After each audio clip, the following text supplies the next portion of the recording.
ہم نے آپ سے پہلے کسی بشر کے لیے ہمیشہ رہنا نہیں بنایا،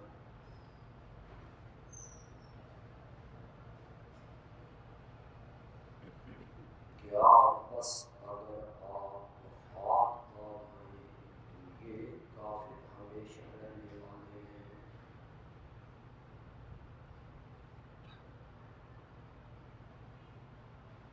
ہر نفس نے موت کا ذائقہ چکھنا ہے،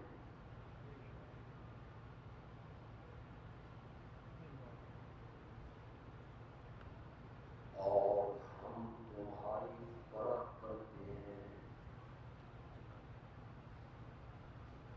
آسودگی، آرام دے کے اور سختی اور مصیبت دے کے آزمانے کے لیے، اور تم ہماری طرف ہی لوٹ کے آؤ گے۔ اللہم صلی علی سیرۃ الانبیاء کی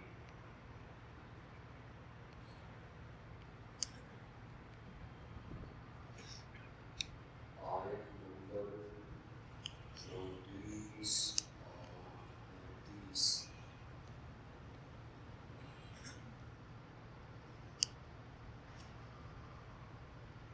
تلاوت کی گئی۔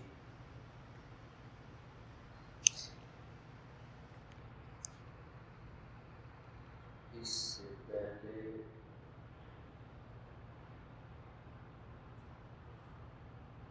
کہ میں ان آیتوں کا مفہوم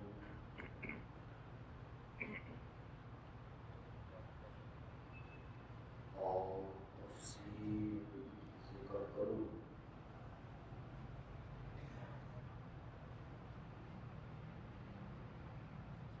چاہتا ہوں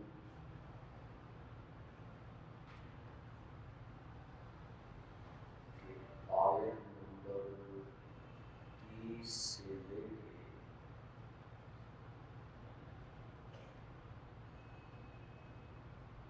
34 تک کا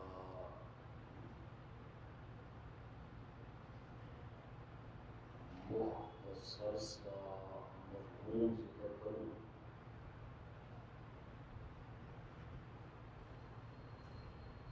تاکہ ساری آیتیں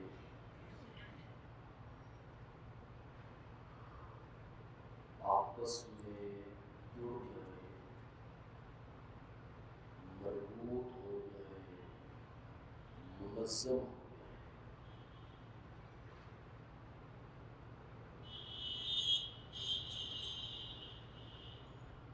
اسی سورت انبیاء کی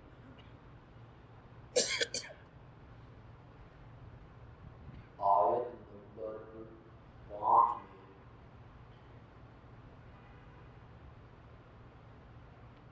مشرکین کے ایک مطالبے کا ذکر ہوا،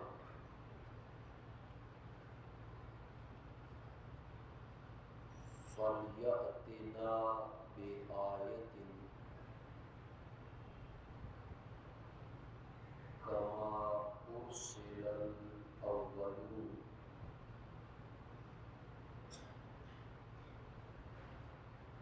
کہ اگر تم سچے پیغمبر ہو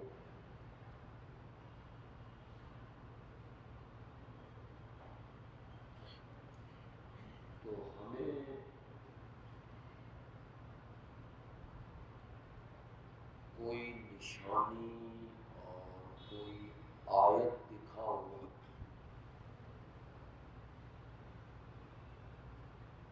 اس نشانی اور آیت کو دیکھ کے ہم ایمان لانے پر مجبور ہو گئے۔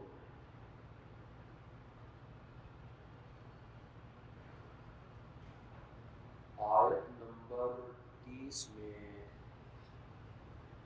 فرمایا اندھے نہ بنو، ضد چھوڑ دو اور اس کائنات کو دیکھو، اس کے ایک ایک ذرے میں اللہ کی توحید کے نشان موجود ہیں۔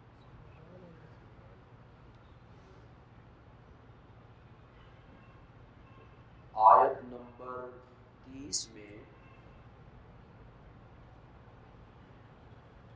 پہلی نشانی کو بیان کیا، اَوَلَمْ یَرَ الَّذِینَ کَفَرُوا، کیا ان کافروں نے نہیں دیکھا، أَنَّ السَّمَاوَاتِ وَالْأَرْضَ، کہ بے شک آسمان اور زمین کانتا رتقاً، یہ منہ بند تھے، فَفَتَقْنَاهُمَا، تو ہم نے ان دونوں کے منہ کو کھول دیا۔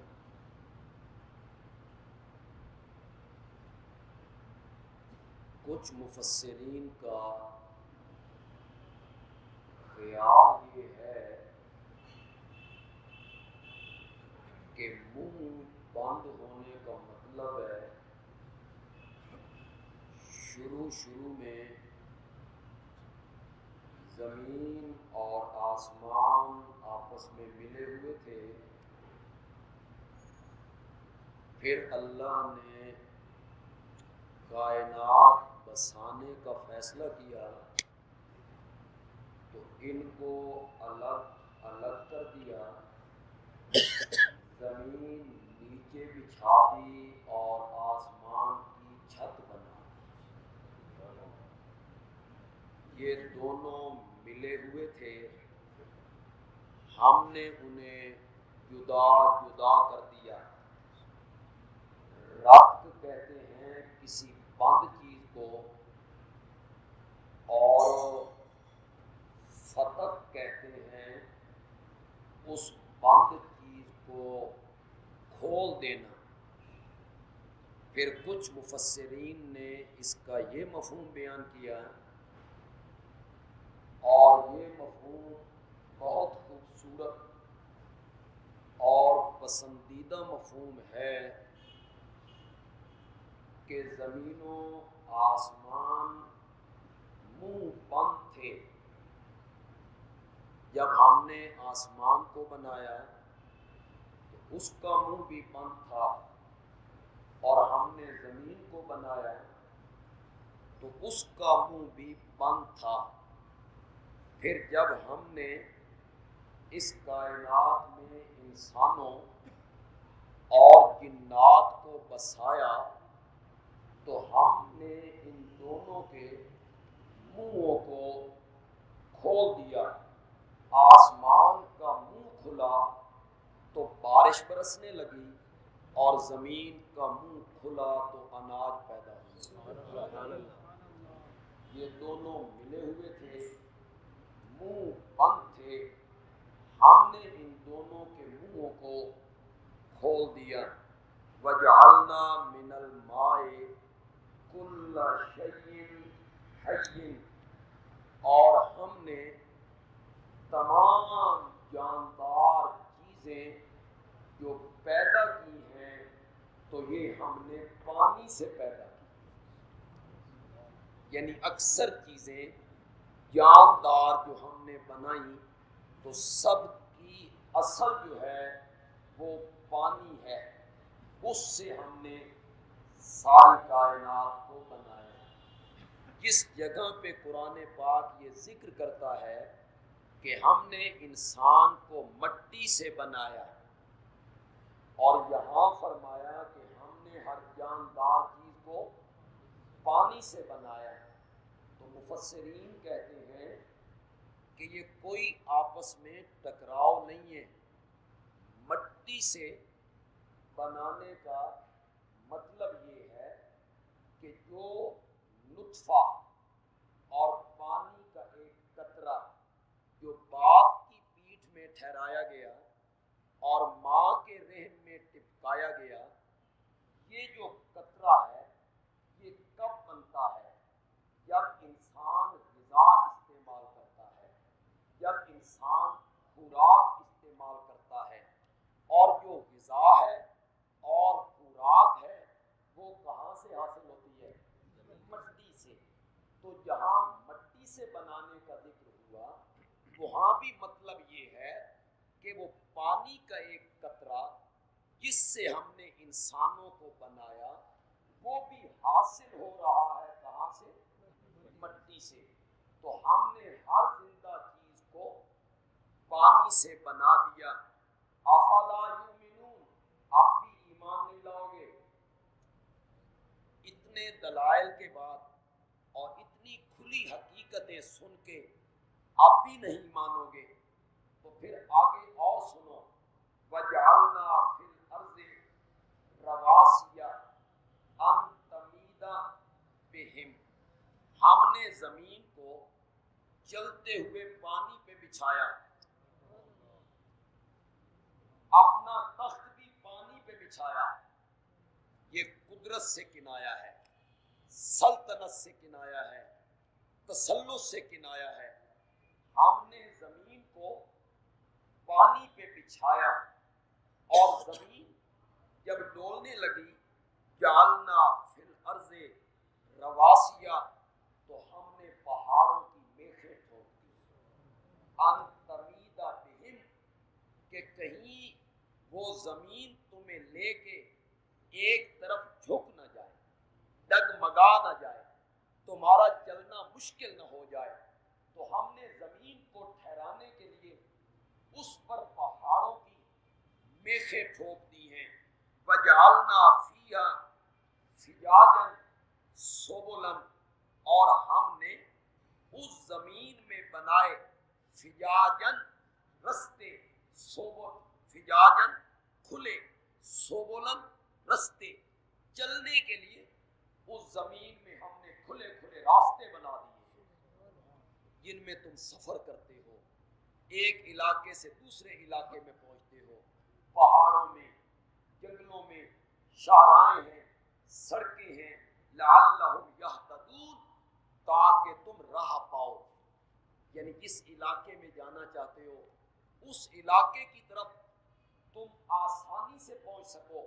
یا دوسرا معنی یہ ہے لعلہم یہتدون، یہ ہم نے ساری نشانیاں اور کھلے کھلے راستے اس لیے بنائے ہیں تاکہ تم توحید کی ہدایت، شرک سے بچ جاؤ، تم سیدھے رستے کی طرف آ جاؤ۔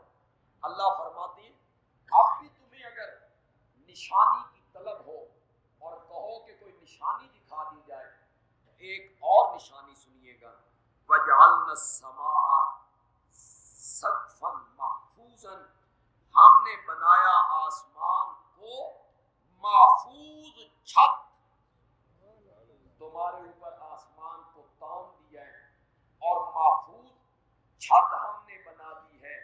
وَهُمْ عَنْ آيَاتِهَا مُعْرِضُونَ، آیتیں تو بڑی ہیں، نشانیاں تو بڑی ہیں، لیکن یہ کافر لوگ جو ہیں ان نشانیوں سے اعراض کرنے والے ہیں، منہ موڑنے والے ہیں، اس کی طرف انہوں نے کبھی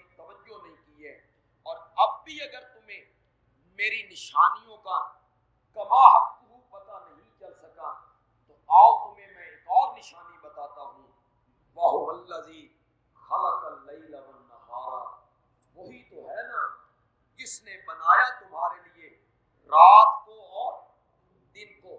کئی جگہوں پہ اس کو اللہ نے ذکر کیا ہے۔ اللہ کہتے ہیں دن کو بنایا تاکہ تم کاروبار کر سکو، دن کو بنایا روشن تاکہ تم اس میں باہر نکل سکو، تجارت کر سکو، اور رات کو بنایا اندھیرے والی تاکہ دن کی تھکاوٹ دور کر سکو، رات کو آرام کر سکو، سکون حاصل کر سکو۔ ہم نے بنایا اور اسی نے بنایا رات کو اور دن کو۔ ایک معنی تو یہ ہے دن بنایا تجارت کے لیے، رات بنائی سکون اور آرام کے لیے۔ اس میں کوئی کم نشانیاں ہیں ہماری توحید کی، یا اس سے مراد یہ ہے کہ ہم نے رات اور دن کے نظام کو بنایا ہے۔ تم نے کبھی نہیں دیکھا کہ کبھی راتیں لمبی ہو جاتی ہیں اور دن چھوٹے ہونے لگتے ہیں، اور کبھی دن لمبے ہونے لگتے ہیں اور راتیں چھوٹی ہونے لگتی ہیں، اور لاشعوری طور پر 3 گھنٹے کا فرق پڑنے لگتا ہے، اور بندے کو سمجھ ہی نہیں آتی ہے کہ یہ کیسے پیچھے آ گیا دن، یہ کیسے آگے چلی گئی رات ہے۔ تو رات اور دن کا یہ جو نظام ہے، اس کا آنا جانا ہے، اس کا بدلنا ہے، اس کا طویل ہونا اور مختصر ہونا ہے۔ اور اگر رات اور دن کے نظام کو دیکھ کے پھر بھی تمہارے لیے کوئی نشان کافی نہیں ہے، والشمس والقمر، تو پھر سورج کو دیکھو، پھر چاند کو دیکھو، کل فی فلک یسبحون، ہر ایک فی فلک، اپنے اپنے گھیرے میں، اپنے اپنے دائرے میں، چاند بھی اور سورج بھی اپنے اپنے گھیرے میں اور اپنے اپنے دائرے میں یسبحون، تیر رہے ہیں۔ سورج تیر رہا ہے اپنے دائرے میں، چاند تیر رہا ہے اپنے دائرے میں۔ مجال ہے کبھی 1 سیکنڈ کا فرق بھی ہے، مجال ہے کبھی لیٹ ہو جائے سورج، مجال ہے کبھی غروب ہونے میں سورج لیٹ ہو جائے۔ نہ اس سورج کے نظام کو دیکھو، چاند کے نظام کو دیکھو، رات کے آنے جانے کو، دن کے بدلنے کو دیکھو، آسمان کی چھت کو دیکھو، کھلے کھلے رستوں کو دیکھو، زمین پہ سر بفلک پہاڑوں کو دیکھو، پانی کو دیکھو جس سے ہم زندگی دنیا کو بخش دیتے ہیں، آسمان کا منہ کھلنا دیکھو، زمین کا سینہ کھلنا دیکھو۔ کون سی نشانیاں مانگ رہے ہو میرے پیغمبر سے؟ یہ ساری نشانیاں تو میرے پیغمبر کی صداقت کے لیے، توحید کے لیے۔ جو بات میرا پیغمبر کہتا ہے لا الہ الا اللہ، جو سورت انبیاء کا دعویٰ ہے کہ سارے نبیوں کی طرف ایک ہی وحی کی گئی تھی، لا الہ الا انا، میرے سوا الہ کوئی نہیں، میرے سوا معبود کوئی نہیں۔ اس کائنات کا ذرہ ذرہ ہمارے اس دعوے پہ نشان ہے، ہمارے اس دعوے پہ کیا ہے؟ دلیل ہے۔ یہ ہم نے آیت نمبر 30، 31، 32، 33 اس کا ہم نے ترجمہ اور مفہوم آپ کو سنایا۔ اب ہم آئے ہیں آیت نمبر 34 پہ، جس کو آج ہم نے تلاوت کیا اور اس کا آسان سا ترجمہ میں نے آپ کو سنایا۔ آپ کو یاد ہو تو سورت انبیاء کی آیت نمبر 8 میں، اسی سورت انبیاء کی آیت نمبر 8 میں مشرکین کے ایک شبہ کا جواب دیا گیا تھا۔ ان کا ایک شبہ تھا، شبہ یہ تھا کہ یہ جو پیغمبر ہے، یہ جو نبوت کا مدعی ہے، یہ ہماری طرح بشر ہے، انسان ہے، آدمی ہے، بھوک لگتی ہے، پیاس لگتی ہے، تھکاوٹ ہوتی ہے، بکریاں چراتا ہے، تجارت کرتا ہے، سفر ہے، حضر ہے، شادی ہے، غمی ہے، اولاد ہے، اور پھر ان کا شبہ یہ تھا کہ ان پر ایک دن موت آ جانی ہے، انہوں نے دنیا سے چلا جانا ہے، موت کا چکھ لینا ہے. تو جو پیغمبر ہوتا ہے وہ بشر نہیں ہوتا، یہ ان کا خیال تھا. تو ایک شبہ انہوں نے پیش کیا تھا، یہ بشر ہے، انسان ہے، اور اس پر ایک دن موت نے آ جانا ہے. یا مشرکین یہ کہنا چاہتے تھے چند دنوں کی بات ہے بھائی، کب تک چلے گی بات، کب تک چلے گی دعوت، کب تک چلے گا یہ شور، کب تک چلے گا یہ تبلیغ کا شور، آج نہیں تو کل، کل نہیں تو پرسوں، آخر اس پر ایک دن موت آئے گی. جب اس پر موت آ جائے گی تو سارا کام ٹھپ ہو جائے گا، سارا کام ختم ہو جائے گا.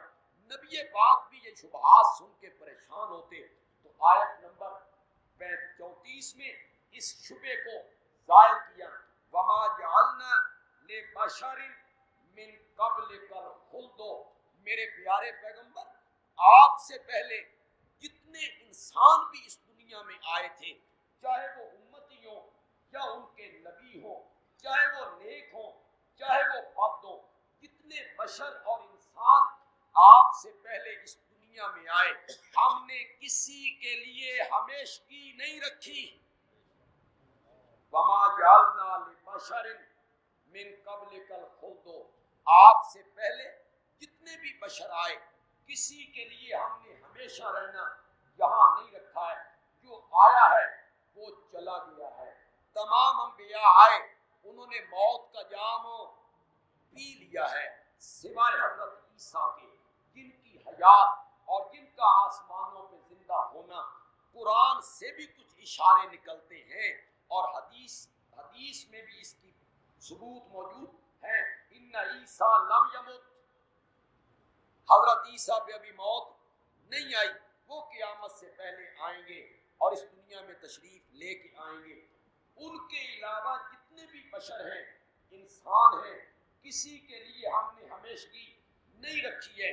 باقی ان بے ایمانوں کا یہ کہنا کہ اس پیغمبر پہ موت آئے گی تو یہ دنیا سے چلا جائے گا، تو یہ تبلیغ کا سارا کاروبار ٹھپ ہو جائے گا. میرے پیغمبر، آفائم متا، کیا پس اگر متا آپ پر موت آ جائے، آپ انتقال کر جائیں، آپ وفات پا جائیں، فہم الخالدون، تو یہ اعتراض کرنے والے ہمیشہ رہیں گے، انہوں نے پھر یہاں رہنا ہے. اگر آپ پر موت آئے گی تو انہوں نے بھی یہاں ہمیشہ نہیں رہنا ہے. افائم متا فہم الخالدون، نہیں میرے پیغمبر، کل نفس ذائقۃ الموت،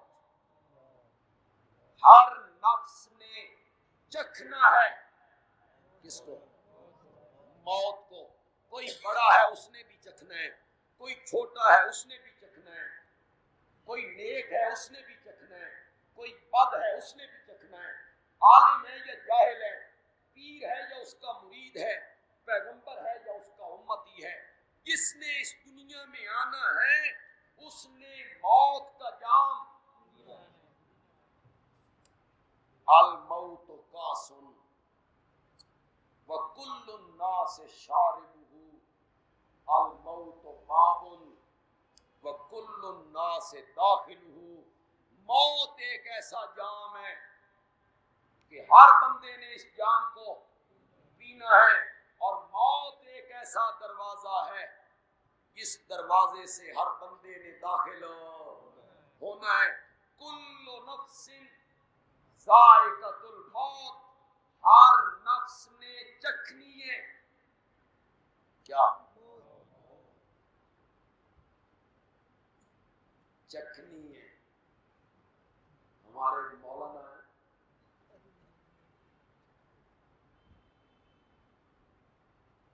اوپر سے سید ہے، بڑا مقام ہوا، مولانا بھی ہوئے، پھر سید بھی ہوئے، سید زادے بھی. فرماتے ہیں قرآن کہتا ہے موت چکھنی ہے.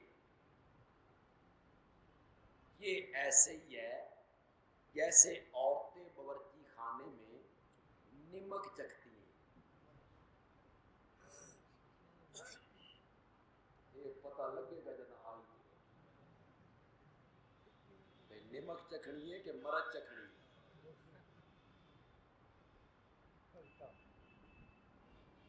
قرآن کی آیت کو خراب پہ چڑھا، انا للہ، بس یوں، بس جس طرح عورتیں زبان پہ یوں رکھتی ہیں، بس یہ ہے، انہوں نے یوں ہی موت ایک ہوا بنا رکھا ہے کہ موت کے بعد شعور ختم، سننا ختم، دیکھنا ختم، بولنا ختم، اٹھنا ختم، چلنا ختم، یہ تو صرف چکھنی ہے۔ میں نے کہا شادی یہ کوئی ایک آیت ہے، یہ تو قرآن ہے۔ میں دوسری پیش کر دوں گا، یہاں چکھنے کی بات نہیں ہوگی۔ قرآن کہتے ہیں کل من علیہا فان،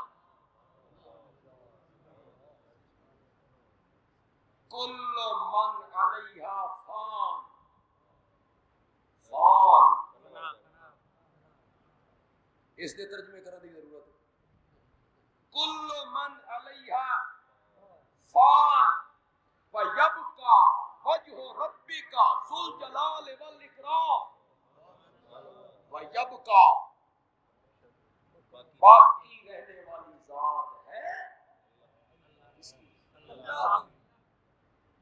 اس سے مستثنا کیا، نکالا تو صرف اپنے آپ کو نکالا۔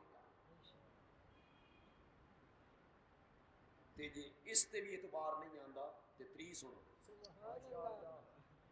کل شیء ہالک، کل شیء ہالک، ہر چیز فنا ہونے والی ہے، الا وجہ، مگر اس کی ذات ہے جو فنا سے پاک ہے، باقی سب پہ موت آ، فرشتوں پہ بھی، جبریل امین پہ بھی، میکائیل پہ بھی، جس نے سور پھونکنا ہے اس اسرافیل پہ بھی، جو روح قبض کرنے والے فرشتوں کا ہیڈ ہے، اسرائیل، اس پر بھی، جنات پہ بھی، حضرت عیسیٰ پہ بھی، انسانوں پہ بھی، ملائکہ پہ بھی، جنات پہ بھی، حتیٰ کہ جب جنتی جنت میں چلے جائیں گے اور جہنمی جہنم میں چلے جائیں گے تو اللہ خود موت کو اللہ ایک مینڈے اور دمبے کی شکل دے کے جنتیوں اور جہنمیوں کے درمیان لا کے اس کو ذبح کر کے فرمائیں گے لو آج موت پر بھی موت آ گئی، بچنا ہے تو صرف کس کی ذات،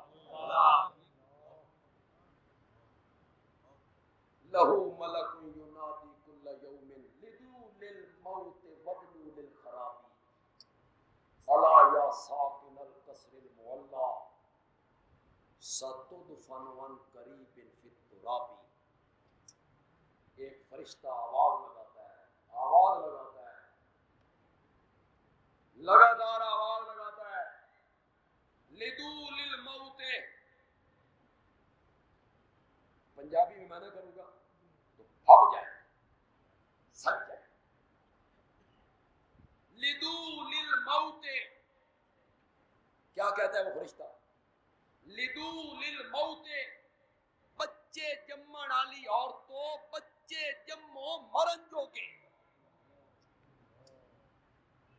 کیا مطلب، جس نے آج پیدا ہونا ہے، لدو للموت، بچے جننے والی عورتوں، بچے جنوں مرن جو کے، وابنو للخرابی، اور بڑے بڑے مکان اور کوٹھیاں بنانے والوں، مکان بناؤ ٹھہر جو کے، جس مکان نے آج بننا ہے کل اس نے، کتنی دفعہ پڑھتے ہو، مکان گر گیا، مکین دب کے مر گئے۔ موت تو ایک اٹل فیصلہ ہے، اس کا کون انکار کرے، کوئی بھی منکر نہیں ہوا، اللہ کی ذات کا انکار کر دیا لوگوں نے، اللہ کوئی نہیں۔